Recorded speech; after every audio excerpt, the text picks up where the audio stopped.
ಎಲ್ಲರಿಗೂ ನಮಸ್ಕಾರಗಳು. ಮಾತವಿತ್ ಮಾಲಿನಿ ಕಾರ್ಯಕ್ರಮಕ್ಕೆ ತಮಗೆಲ್ಲರಿಗೂ ಸ್ವಾಗತ. ನಾನು ಪ್ರೊಫೆಸರ್ ಸೂತೂರ್ ಎಸ್ ಮಾಲಿನಿ, ಅಧ್ಯಕ್ಷರು, ಜೆನೆಟಿಕ್ಸ್ ಮತ್ತು ಜೀನೋಮಿಕ್ಸ್ ಅಧ್ಯಯನ ವಿಭಾಗ, ಮೈಸೂರು ವಿಶ್ವವಿದ್ಯಾನಿಲಯ. ಸಾಮಾನ್ಯವಾಗಿ ಎಲ್ಲರಿಗೂ ಮಾಂಸಾಹಾರದ ಊಟ ಅಂತಂದರೆ ತುಂಬ ಇಷ್ಟ. ಅದರಲ್ಲೂ ಮದುವೆ ಊಟಕ್ಕಿಂತ ಬೀಗರೂಟ ಅಂತಂದಾಗ ಎಲ್ಲ ಅದಕ್ಕೋಸ್ಕರ ತಪ್ಪಿಸದೆ ಹೋಗ್ತಾರೆ. ಮತ್ತು ಊಟವನ್ನು ಬಡಿಸಬೇಕಾದ್ರೆ, ಮಾಂಸಾಹಾರದ ಊಟವನ್ನು ಬಡಿಸಬೇಕಾದ್ರೆ ಮೊದಲಿಗೆ ನಿಂಬೆಹಣ್ಣನ್ನು ಒಂದು ಹೋಳನ್ನು ಇಡ್ತಾರೆ, ಜೊತೆಗೆ ಸೌತೆಕಾಯಿ ಪೀಸ್ಗಳು, ಈರುಳ್ಳಿ ಪೀಸು, ನಂತರ ಮಾಂಸಾಹಾರವನ್ನು ಬಡಿಸ್ತಾ ಬರ್ತಾರೆ. ಸಾಮಾನ್ಯವಾಗಿ ನಾವು ಅನ್ಕೋಬೋದು ಇದೇನಕ್ಕೆ ಇದನ್ನು ಕೊಡ್ತಾರೆ, ಸಾಮಾನ್ಯ ಇದು ಒಂಥರ ಕಂಪಲ್ಸರಿ ಅಂತ ಅನಿಸುತ್ತೆ. ಅದರಲ್ಲೂ ಬಹಳಷ್ಟು ಜನ ಮಾಂಸಾಹಾರದ ಊಟ ಮಾಡಬೇಕಾದ್ರೆ ನಿಂಬೆಹಣ್ಣನ್ನು ಕೊನೆಗೆ ಹಾಗೆ ಬಿಟ್ಟಿರ್ತಾರೆ, ಈರುಳ್ಳಿ ಮತ್ತು ಸೌತೆಕಾಯಿ ಚೂರುಗಳನ್ನು ಸಹ ತಿಂದಿರೋದಿಲ್ಲ. ಊಟವಾದ ನಂತರ ಕೈ ಒರೆಸಿಕೊಳ್ಳಲು ಅಥವಾ ಆ ಕೈಯಲ್ಲಿ ಅಂಟಿರುವ ಜಿಡ್ಡನ್ನು ಹೋಗಿಸಲು ನಿಂಬೆಹಣ್ಣನ್ನು ಉಪಯೋಗ ಮಾಡುವಂಥದ್ದನ್ನು ನಾವು ನೋಡಿದ್ದೀವಿ.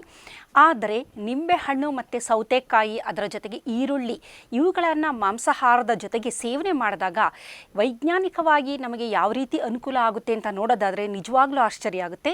ಕಾರಣ, ನಮ್ಮ ಹಿರಿಯರಿಗೆ ಇದರ ಹಿಂದಿರುವ ವೈಜ್ಞಾನಿಕತೆ ಗೊತ್ತಿಲ್ಲದಿದ್ದರೂ ಸಹ ಇವುಗಳನ್ನು ಮಾಂಸಾಹಾರದ ಜೊತೆ ಸೇವನೆ ಮಾಡಿದ್ರೆ ನಮ್ಮ ಆರೋಗ್ಯಕ್ಕೆ ಅನುಕೂಲ ಅನ್ನುವ ದೃಷ್ಟಿಯಿಂದ ಮಾಂಸಾಹಾರದ ಜೊತೆಗೆ ನಿಂಬೆಹಣ್ಣಿನ ತುಂಡನ್ನು ಇಡ್ತಾ ಇದ್ರು. ಅದರ ಜೊತೆಗೆ ರಾಯ್ತ, ಮೊಸರಿನಲ್ಲಿ ಸೌತೆಕಾಯಿ ಈರುಳ್ಳಿ ಹಾಕಿ ಆ ರಾಯ್ತವನ್ನು ಅದನ್ನು ಕಂಪಲ್ಸರಿ ಅಂತೇಳಿ ಅದನ್ನು ಬಡಿಸ್ತಾ ಇದ್ರು. ಹಾಗಾದರೆ ಇದರ ವೈಜ್ಞಾನಿಕತೆ ಏನು ಅಂತ ನಾವು ನೋಡೋದಾದರೆ, ಮೊದಲನೇದಾಗಿ ಬಿರಿಯಾನಿ, ಪಲಾವು ಅಥವಾ ಬಾತ್ ಏನೇ ಆ ಥರದ ಒಂದು ಆಹಾರ ಅಂದಾಗ ಅದರಲ್ಲಿ ಹೆಚ್ಚು ಮೆಣಸಿನಕಾಯಿನ ಬಳಸಿರ್ತಾರೆ, ಕರಿಮೆಣಸು ಬಳಸಿರ್ತಾರೆ, ಗರಂ ಮಸಾಲೆ ಆಗ್ಬೋದು, ಅದ್ರ ಜೊತೆ ಬೆಳ್ಳುಳ್ಳಿ, ಈ ಥರದ ಖಾರವನ್ನು ನೀಡುವಂತಹ ಪದಾರ್ಥಗಳನ್ನು ಬಳಸಿರೋದ್ರಿಂದ ಏನಾಗುತ್ತೆ, ನಾವು ಅದನ್ನು ಸೇವಿಸಿದಾಗ ತುಂಬ ಖಾರ ಅಂತ ಅನಿಸುತ್ತೆ. ಕೆಲವು ಸಲ ಹೆಚ್ಚು ಮಸಾಲೆ ಹಾಕಿದ್ದಾಗಲೂ ಸಹ ತುಂಬ ಖಾರ ಅಂತ ಅನಿಸ್ಬೋದು, ಮೈ ಬಿಸಿಯಾದಂಗೆ. ಅದರಲ್ಲೂ ಸಾಮಾನ್ಯವಾಗಿ ಆಂಧ್ರದ ಊಟವನ್ನು ನಾವು ಮಾಡಿದಾಗ ಬೆವರು ತುಂಬ ಶುರು ಆಗಿಬಿಡುತ್ತೆ. ಅದ್ರ ಜೊತೆಗೆ ಕಣ್ಣಲ್ಲೂ ಸಹ ನೀರು ಬರುವಷ್ಟು ಖಾರವನ್ನು ಅವರು ಬಳಕೆ ಮಾಡ್ತಾರೆ. ಹಾಗಾಗಿ ಇಂಥ ಆಹಾರವನ್ನು ನಾವು ಸೇವನೆ ಮಾಡಿದಾಗ, ಇದರ ಜೊತೆಗೆ ನಾವು ಮೊಸರಿನ ರಾಯ್ತವನ್ನು ಸೇವನೆ ಮಾಡಿದಾಗ ಏನಾಗುತ್ತೆ ಅಂದರೆ, ಈ ಒಂದು ಮೆಣಸಿನಕಾಯಲ್ಲಿರುವ ಕ್ಯಾಪ್ಸೈಸಿನ್ ಎನ್ನುವ ಒಂದು ಯಾವುದು ಅಂಶ ಇದೆ ರಾಸಾಯನಿಕ, ಅದರಿಂದ ಏನಾಗುತ್ತೆ, ನಮ್ಮ ನಾಲಿಗೆಯಲ್ಲಿ TRPV1 ಎನ್ನುವ ಒಂದು ರೆಸೆಪ್ಟಾರ್ ಇದೆ. ಆ ರೆಸೆಪ್ಟಾರ್ ಜೊತೆ ಕ್ಯಾಪ್ಸೈಸಿನ್ ಬೈಂಡ್ ಆದಾಗ ಏನಾಗುತ್ತೆ, ಅದು ನಮ್ಮ ಮೆದುಳಿಗೆ ಈ ಒಂದು ಬಿಸಿಯ ಅನುಭವವನ್ನು, ಖಾರದ ಅನುಭವವನ್ನು ನೀಡುತ್ತೆ.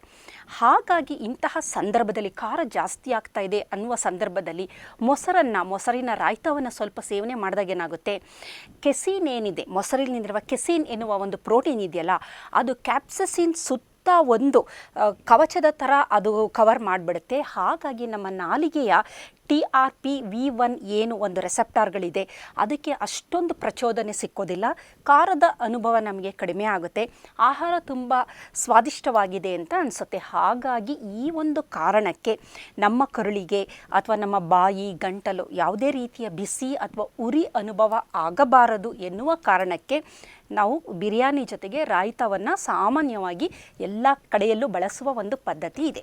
ಇನ್ನು ಎರಡನೆಯ ಬಹಳ ಮುಖ್ಯವಾದ ಕಾರಣ ಏನಂತಂದರೆ, ಮೊಸರಿನಲ್ಲಿ ಅದು ಒಂದು ಪ್ರೋಬಯಾಟಿಕ್ ಆಗಿದೆ. ಅದರಲ್ಲಿ ಲ್ಯಾಕ್ಟೋಬ್ಯಾಸಿಲಸ್ಗಳು ಹೆಚ್ಚು ಇರೋದರಿಂದ ಈ ಒಂದು ಬಿರಿಯಾನಿಯಲ್ಲಿರುವ ಒಂದು ಯಾವುದು ಕೊಬ್ಬಾಗ್ಬೋದು ಅಥವಾ ಕಾರ್ಬೋಹೈಡ್ರೇಟ್ ಆಗಿರ್ಬೋದು, ಪ್ರೋಟೀನ್ಗಳಾಗ್ಬೋದು, ಇವುಗಳ ಜೊತೆಗೆ, ಏಕೆಂದರೆ ಬಿರಿಯಾನಿಯಲ್ಲಿ ಸಾಕಷ್ಟು ಕೊಬ್ಬಿರುತ್ತೆ, ಸಾಕಷ್ಟು ಪ್ರೋಟೀನು, ಕಾರ್ಬೋಹೈಡ್ರೇಟ್ ಇರುವಂಥ ಆಹಾರ ಅದು. ಅದರ ಜೊತೆಗೆ ಈ ಮೊಸರು ಅಥವಾ ರಾಯ್ತವನ್ನು ನಾವು ಸೇವನೆ ಮಾಡಿದಾಗ ಏನಾಗುತ್ತೆ, ಅದರಲ್ಲಿರುವ ಲ್ಯಾಕ್ಟೋಬ್ಯಾಸಿಲಸ್, ಬೈಫಿಡೋ ಬ್ಯಾಕ್ಟೀರಿಯಾಗಳೇನು ಮಾಡುತ್ತೆ, ಇವುಗಳನ್ನು ನಮ್ಮ ಕರುಳಿನಲ್ಲಿ ಸ್ಮಾಲ್ ಚೈನ್ ಫ್ಯಾಟಿ ಆ್ಯಸಿಡ್ ಆಗಿ ಅದನ್ನು ಕನ್ವರ್ಟ್ ಮಾಡೋದ್ರಿಂದ ಅದರಿಂದ ನಮಗೆ ಮುಂದಿನ ದಿನದಲ್ಲಿ ಬ್ಯೂಟರೇಟ್ ಆಗಿರಬಹುದು, ಬೇರೆ ಬೇರೆ ಥರದ ಮುಂದಿನ ದಿನದಲ್ಲಿ ನಮಗೆ ಅತ್ಯಂತ ಉಪಯುಕ್ತವಾಗುವ ಸೆರೋಟೋನಿನ್ ಹಾರ್ಮೋನ್ ಬಿಡುಗಡೆಯಾಗುವಂಥದ್ದು ನಮ್ಮ ಈ ಕರುಳಿನ ಬ್ಯಾಕ್ಟೀರಿಯಾಗಳ ಮುಖ್ಯ ಕೆಲಸ ಅನ್ಬೋದು. ಅವುಗಳು ನಾವು ಸೇವಿಸುವ ಈ ಆಹಾರವನ್ನು ಸರಿಯಾದ ರೀತಿಯಲ್ಲಿ ಜೀರ್ಣವಾಗಿ ಸ್ಮಾಲ್ ಚೈನ್ ಫ್ಯಾಟಿ ಆ್ಯಸಿಡ್ ಆಗಿ ಪರಿವರ್ತನೆ ಹೊಂದಲು ಸಹಾಯ ಮಾಡುತ್ತದೆ. ಇದರ ಜೊತೆಯಲ್ಲಿ ನಾವು ಈ ಒಂದು ಬಿರಿಯಾನಿಯ ಸೇವನೆ ಮಾಡಿದಾಗ, ಏಕೆಂದರೆ ಅದರಲ್ಲಿ ಗರಂ ಮಸಾಲೆ ಇರುತ್ತೆ, ತುಂಬ ಮಸಾಲ ಪದಾರ್ಥಗಳು ಇರೋದರಿಂದ ದೇಹಕ್ಕೆ ಅದು ಉರಿಯದ ಅನುಭವ ಉಂಟಾಗುತ್ತೆ. ಈ ಸಂದರ್ಭದಲ್ಲಿ ನಮ್ಮ ಸಿಂಪಥೆಟಿಕ್ ನರ್ವಸ್ ಸಿಸ್ಟಮ್ ಆ್ಯಕ್ಟಿವೇಟ್ ಆಗುತ್ತೆ. ಅದು ಇನ್ನೂ ಹೆಚ್ಚಿನ ಉರಿ ಅಥವಾ ಬಿಸಿ ಅನುಭವವನ್ನು ನೀಡುವಂತಹದ್ದು. ಈ ಸಿಂಪಥೆಟಿಕ್ ನರ್ವಸ್ ಸಿಸ್ಟಮ್ಮು ಕೂಲ್ ಆಗಬೇಕು ಅಂತಂದರೆ ಆವಾಗ ಈ ಮೊಸರು ಅದು ಬಹಳ ಪ್ರಮುಖವಾದ ಪಾತ್ರವನ್ನು ವಹಿಸುತ್ತೆ. ಅದು ನಮ್ಮ ದೇಹವನ್ನು ಅಥವಾ ನಮ್ಮ ನರ್ವಸ್ ಸಿಸ್ಟಮನ್ನು ಒಂಥರ ಕೂಲಾಗಿ ತಂಪಾಗಿಡುವಂತಹ ಕೆಲಸವನ್ನು ಮಾಡೋದರಿಂದ ಬಿರಿಯಾನಿಯ ಜೊತೆ ಮೊಸರಿನ ಸೇವನೆ ಅತ್ಯಗತ್ಯ ಅಂತಲೇ ಹೇಳಬಹುದು. ಮೊಸರಿನ ಜೊತೆಯಲ್ಲಿ ಈರುಳ್ಳಿಯನ್ನು ಬಳಸಿರ್ತಾರೆ, ಜೊತೆಗೆ ಸೌತೆಕಾಯಿಯನ್ನು ಬಳಸಿರ್ತಾರೆ. ಸೌತೆಕಾಯಿಯಲ್ಲಿ ಹೆಚ್ಚಾಗಿ 90% ಅದು ವಾಟರ್ ಇರುತ್ತೆ, ನೀರಿನ ಕಂಟೆಂಟ್ ಇರುತ್ತೆ. ಇದರ ಜೊತೆ ಪೊಟ್ಯಾಷಿಯಂ ಜಾಸ್ತಿ ಇರುತ್ತೆ. ಹಾಗಾಗಿ ಇದು ಈ ಬಿರಿಯಾನಿ ಜೊತೆ ನಾವು ಸೇವನೆ ಮಾಡಿದಾಗ ಆಹಾರ ಸುಲಭವಾಗಿ ಡೈಜೆಷನ್ ಆಗಲು ಮತ್ತು ಈ ಉರಿ ಅನುಭವವನ್ನು ಕಡಿಮೆ ಮಾಡಲು, ಬಾಯಿಯಲ್ಲಿ ಲಾಲಾರಸ ಜಾಸ್ತಿ ಹೆಚ್ಚು ಬಿಡುಗಡೆಯಾಗುವ ಹಾಗೆ ಮಾಡಲು ಇದು ಸಹಾಯಕವಾಗಿದೆ. ಜೊತೆಯಲ್ಲಿ ಬಳಸುವ ಈರುಳ್ಳಿಯಲ್ಲಿ ಕ್ವಿರ್ಸಿಟಿನ್ ಎನ್ನುವ ಒಂದು ರಾಸಾಯನಿಕ ಅಂಶ ಜಾಸ್ತಿ ಇರೋದ್ರಿಂದ ಇದು ನಮ್ಮ ಕರುಳಿನಲ್ಲಿರುವ ಬ್ಯಾಕ್ಟೀರಿಯಾಗಳು ಚೆನ್ನಾಗಿ ಆಕ್ಟಿವೇಟ್ ಆಗಲು ಮತ್ತು ಇದರಲ್ಲಿರುವ ನಾರಿನಂಶ ಸ್ಮಾಲ್ ಚೈನ್ ಫ್ಯಾಟಿ ಆ್ಯಸಿಡ್ ಅದನ್ನು ಬಿಡುಗಡೆ ಮಾಡಲು ಬಹಳ ಉಪಯುಕ್ತವಾಗಿದೆ. ಹಾಗಾಗಿ ಈ ಒಂದು ಕಾರಣದಿಂದಲೂ ನಾವು ಈ ರಾಯ್ತಾದಲ್ಲಿ ಈರುಳ್ಳಿ ಮತ್ತು ಅದರ ಜೊತೆಯಲ್ಲಿ ನಾವು ಸೌತೆಕಾಯಿಯನ್ನು ಸಹ ಬಳಕೆ ಮಾಡ್ತೀವಿ. ಬಿರಿಯಾನಿಯಲ್ಲಿ ಹೆಚ್ಚು ಒಂದು ಅಕ್ಕಿಯನ್ನು ನಾವು ಬಳಸ್ತೀವಿ. ಈ ಅಕ್ಕಿಯಲ್ಲಿ ಹೆಚ್ಚು ಕಾರ್ಬೋಹೈಡ್ರೇಟ್ ಇರೋದ್ರಿಂದ ಅದನ್ನು ಈ ನಮ್ಮ ಕರುಳಿನಲ್ಲಿರುವ ಬ್ಯಾಕ್ಟೀರಿಯಾಗಳು ಸರಿಯಾದ ರೀತಿಯಲ್ಲಿ ಅದನ್ನು ಕನ್ವರ್ಟ್ ಮಾಡಿ ಅದನ್ನು ಮಾಡಿಫೈ ಮಾಡಲು ಸಹ ಈ ಒಂದು ರಾಯ್ತಾ ಏನಿದೆ ಅದು ಬಳಕೆಯಾಗುತ್ತೆ. ಇದರ ಹೊರತಾಗಿ ನಿಂಬೆಹಣ್ಣನ್ನು ನಾವು ಬಳಕೆ ಮಾಡಿದಾಗ ಒಂದು ಸಣ್ಣ ಚೂರು ನಿಂಬೆಹಣ್ಣನ್ನು ಇಟ್ಟಿರ್ತಾರೆ, ಅದನ್ನು ನಾವು ಬಳಕೆ ಮಾಡಬೇಕು. ಊಟ ಮಾಡಬೇಕಾದ್ರೆ ನಿಂಬೆಹಣ್ಣನ್ನು ಉಪಯೋಗಿಸಬೇಕು. ಆದರೆ ಬಹಳಷ್ಟು ಮಂದಿಗೆ ಇದರ ಅರಿವಿಲ್ಲದೆ ಅದನ್ನು ಹಾಗೆ ಬಿಸಾಡಿರ್ತಾರೆ ಅಥವಾ ಕೊನೆಯಲ್ಲಿ ಅದನ್ನು ನಾವು ಶುಚಿಗೊಳಿಸಲು ಆ ನಿಂಬೆಹಣ್ಣನ್ನು ಬಳಸುವಂತಹ ವಾಡಿಕೆ ಇದೆ. ಆದರೆ ಊಟದ ಜೊತೆಯಲ್ಲೇ ನಿಂಬೆಹಣ್ಣನ್ನು ಬಳಕೆ ಮಾಡಿದಾಗ ಬಹಳಷ್ಟು ಪ್ರಯೋಜನಗಳು ನಮಗೆ ದೊರಕುತ್ತೆ. ಮೊದಲನೇದಾಗಿ ಜೀರ್ಣಕ್ರಿಯೆಯನ್ನು ಇದು ಹೆಚ್ಚು ಮಾಡುತ್ತೆ.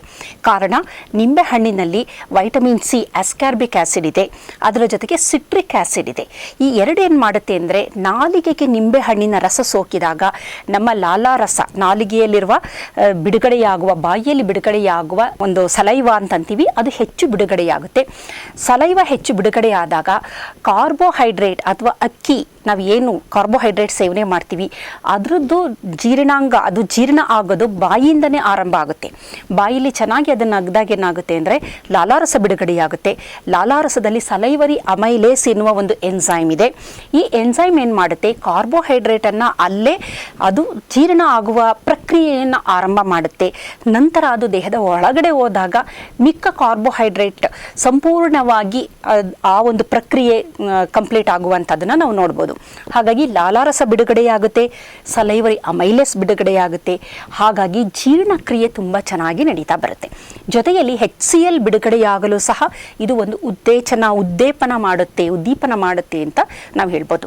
ಹಾಗಾಗಿ ನಿಂಬೆಹಣ್ಣು ಜೀರ್ಣಕ್ರಿಯೆಯಲ್ಲಿ ಅತ್ಯಂತ ಪ್ರಮುಖವಾದ ಪಾತ್ರವನ್ನು ವಹಿಸಿದೆ. ಕಾರಣ ಇದರಲ್ಲಿ ಸಿಟ್ರಾಲ್ ಇದೆ, ಲಿಮೋನೆನ್ ಇದೆ, ಅದರ ಜೊತೆಗೆ ಅಸ್ಕಾರ್ಬಿಕ್ ಆ್ಯಸಿಡ್ ಇದೆ, ಸಿಟ್ರಿಕ್ ಆ್ಯಸಿಡ್ ಇದೆ. ಇವೆಲ್ಲ ಏನು ಮಾಡುತ್ತೆ ಅಂದರೆ ನಮ್ಮ ದೇಹದಲ್ಲಿ ಬಹಳಷ್ಟು ಜೀರ್ಣ ಕ್ರಿಯೆಗೆ ಬೇಕಾಗುವಂತಹ ಕಿಣ್ವಗಳ ಬಿಡುಗಡೆಯಲ್ಲಿ ಇವು ಪ್ರಮುಖ ಪಾತ್ರವನ್ನು ವಹಿಸಿದೆ ಅಂತ ಹೇಳಬಹುದು. ಇದರ ಜೊತೆಯಲ್ಲಿ ನಿಂಬೆ ಹಣ್ಣು ಏನು ನಾವು ಬಳಕೆ ಮಾಡ್ತೀವಿ ಅದೊಂದು ಆ್ಯಂಟಿ ಆಕ್ಸಿಡೆಂಟ್ ಆಗಿ ಕೆಲಸ ಮಾಡುತ್ತೆ. ಅದು ಬೇಕಾದಷ್ಟು ನಮ್ಮ ದೇಹಕ್ಕೆ ಉಪಯೋಗವಾಗುವಂತಹ ಕೆಲವೊಂದು ಕಿಣ್ವಗಳನ್ನು ಆಕ್ಟಿವೇಟ್ ಮಾಡುತ್ತೆ. ಮುಖ್ಯವಾಗಿ ಸೂಪರ್ ಆಕ್ಸೈಡ್ ಡಿಸ್ಮ್ಯೂಟೇಸ್ ಆಗ್ಬೋದು, ಕೆಟಲೇಸ್ ಆಗ್ಬೋದು.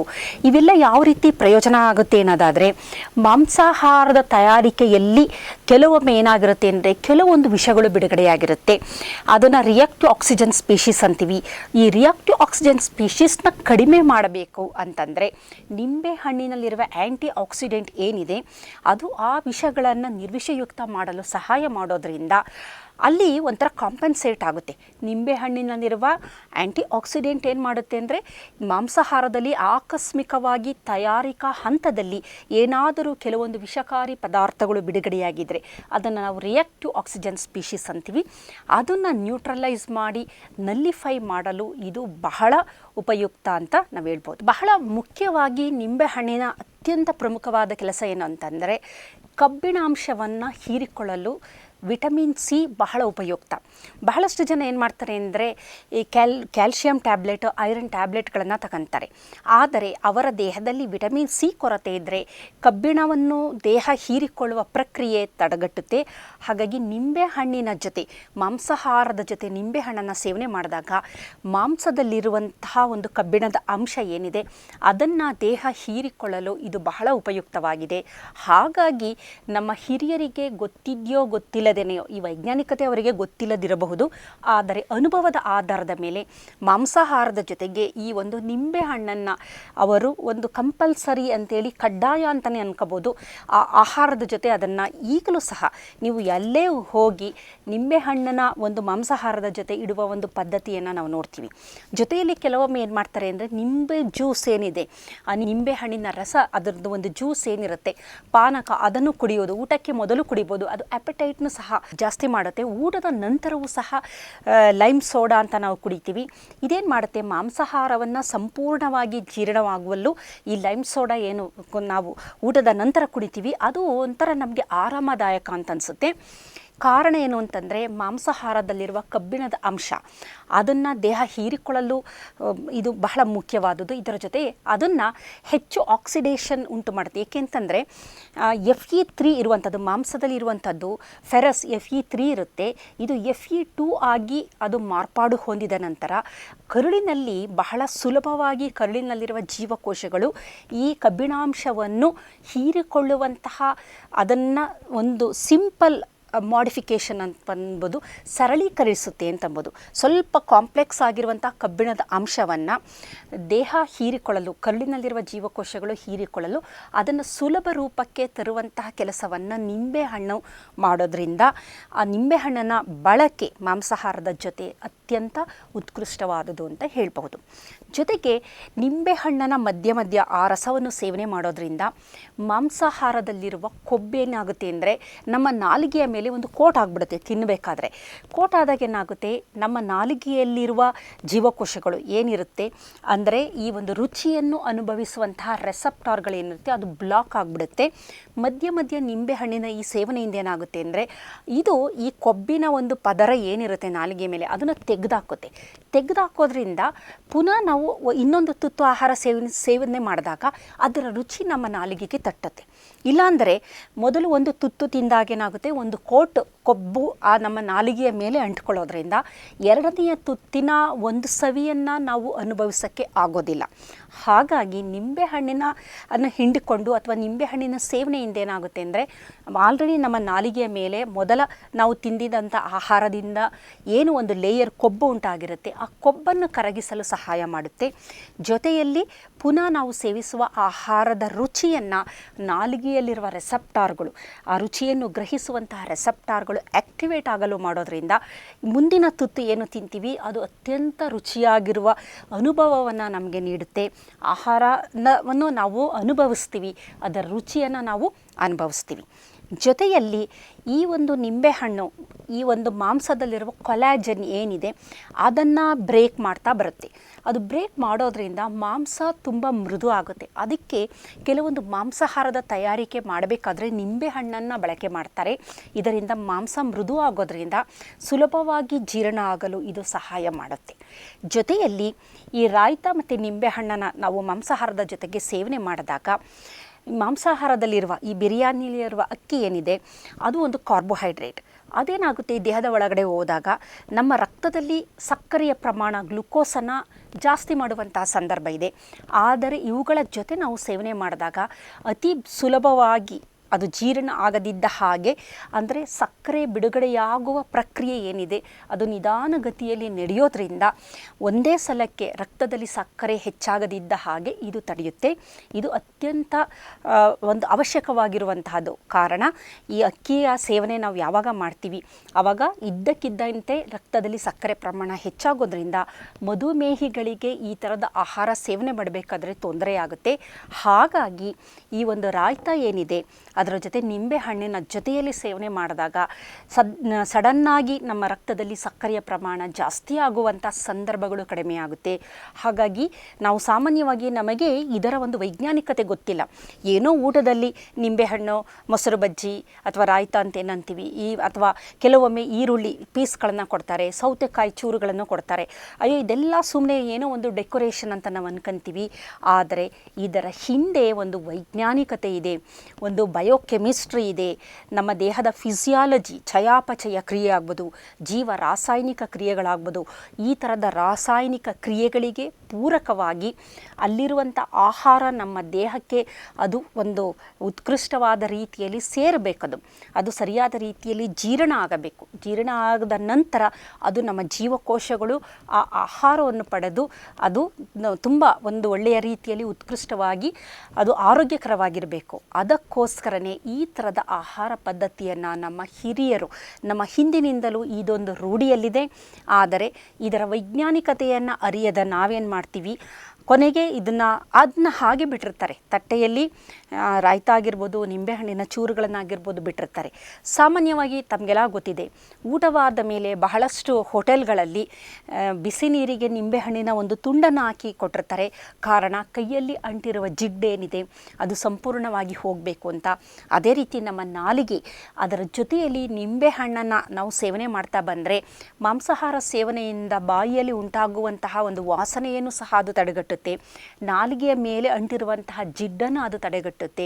ಹಾಗಾಗಿ ಮಾಂಸಾಹಾರ ಸೇವನೆ ತುಂಬ ಸಂತೋಷವನ್ನು ನೀಡುತ್ತೆ. ಆ ಒಂದು ಸ್ವಾದಿಷ್ಟತೆಯನ್ನು ನಾವು ಅನುಭವಿಸಬೇಕು ಅಂದರೆ ಅದರ ಜೊತೆಯಲ್ಲಿ ಮೊಸರಿನ ರಾಯ್ತ ಅಥವಾ ಪಚ್ಚಡಿ ಅಂತನೂ ಅಂತೀವಿ, ಅದನ್ನು ಸೇವನೆ ಮಾಡಬೇಕು. ಜೊತೆಯಲ್ಲಿ ನಿಂಬೆಹಣ್ಣನ್ನು ಅದನ್ನು ಕಡ್ಡಾಯವಾಗಿ ಸೇವನೆ ಮಾಡೋದ್ರಿಂದ ನಮ್ಮ ಆಹಾರದಲ್ಲಿ ಒಂದು ಸಮತೋಲನ ಉಂಟಾಗುತ್ತೆ. ಏನೇ ಆಹಾರದಲ್ಲಿ ಬೇರೆ ಬೇರೆ ಥರದ ಸಣ್ಣ ಪುಟ್ಟ ಅದರ ಪ್ರಿಪ್ರೇಷನ್ ಮಾಡಬೇಕಾದ್ರೆ ಉಂಟಾಗಿರುವಂತಹ ತೊಡಕುಗಳು ಇದ್ದರೂ ಅದನ್ನು ಈ ಆ್ಯಂಟಿ ಆಕ್ಸಿಡೆಂಟ್ ಹೆಚ್ಚಿರುವಂತಹ ನಿಂಬೆಹಣ್ಣಾಗಿರ್ಬೋದು ಅಥವಾ ಕ್ವಿರ್ಸಿಟಿನ್ ಇರುವಂತಹ ಈರುಳ್ಳಿಯಲ್ಲಾಗಿರ್ಬೋದು, ಪೊಟ್ಯಾಷಿಯಮ್ ಜಾಸ್ತಿ ಇರುವಂತಹ ಸೌತೆಕಾಯಿ ಆಗಿರ್ಬೋದು, ಸಂಹವ್ ಅದನ್ನು ಕಾಂಪನ್ಸೇಟ್ ಮಾಡೋದ್ರಿಂದ ಇದು ನಮ್ಮ ಆರೋಗ್ಯಕ್ಕೆ ಪೂರಕವಾಗಿದೆ. ನಮಸ್ಕಾರ.